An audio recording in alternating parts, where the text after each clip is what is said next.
Nah, ini yang terakhir. Dirjennya Pak Ilyas Tejo, boleh berdiri? Nah, ini Pak Ilyas Tejo ya. Mukanya kalem, orangnya kecil, tapi menyelesaikan sengketa-sengketa tanah. Gitu. Konflik melawan mafia tanah termasuk diantaranya. Ini, kita mulai dari rapat praoperasi. Rapat praoperasi ini penting.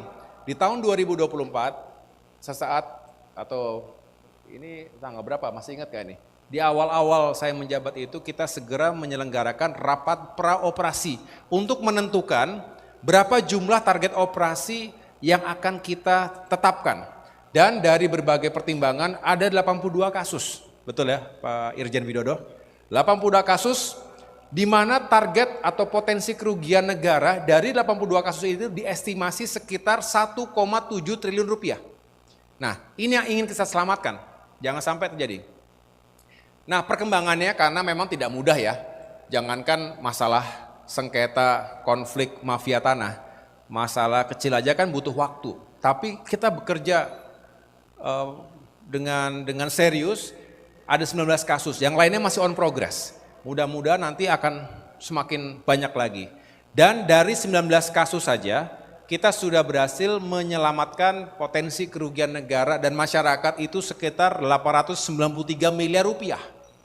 Bayangkan, sebetulnya lebih banyak lagi yang bisa kita selamatkan. Tapi tentu serba ada keterbatasan. Ya, jadi teman-teman wartawan, kenapa sih targetnya cuma 82, kenapa nggak 1000 kasus? Nah, pengennya begitu. Ya, tapi ada keterbatasan sumber daya manusia kita. Ada keterbatasan anggaran kita. Karena untuk mengungkap kasus butuh sumber daya. Baik manusia maupun anggaran yang cukup. Sehingga ini pula yang kami laporkan kepada Menteri Keuangan, ini juga yang kami sampaikan di Komisi 2 DPR RI. Mohon ATR BPN juga terus diberikan dukungan anggaran yang cukup.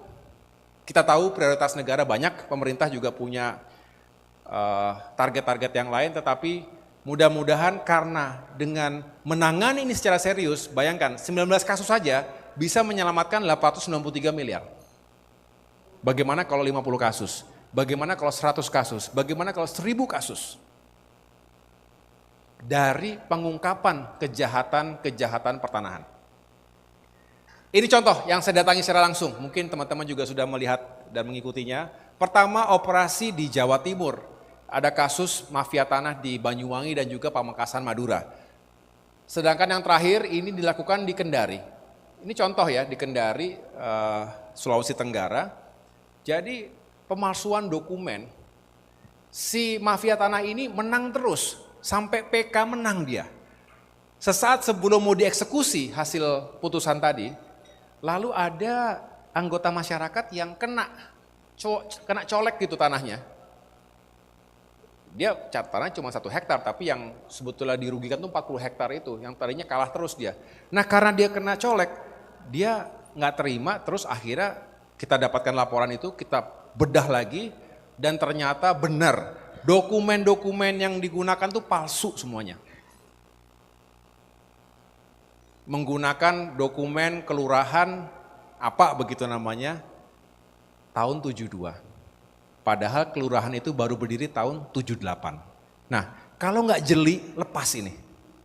Padahal ini kemarin sekitar 300 miliar rupiah yang berhasil kita selamatkan. Jadi masyarakat merasa sangat bersyukur dan negara juga tidak dirugikan. Dan tentunya mereka yang bertanggung jawab kita selesaikan secara hukum. Ya, ini komitmen kita untuk terus gebuk mafia tanah tanpa ragu-ragu.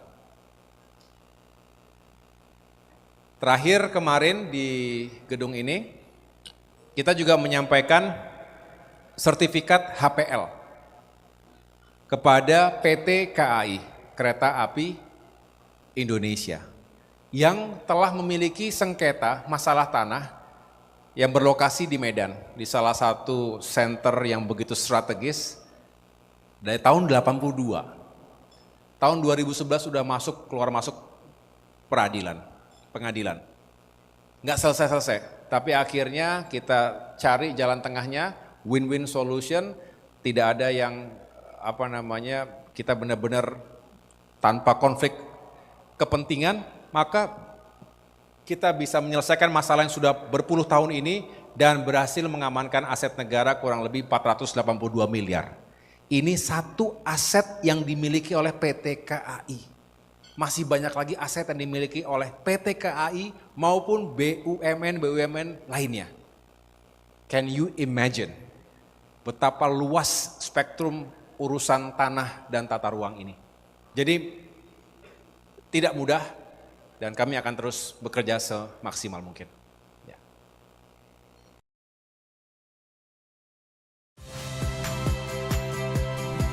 Saya Yasir Neneama. Saksikan program-program Kompas TV melalui siaran digital, pay TV, dan media streaming lainnya. Kompas TV, independen, terpercaya.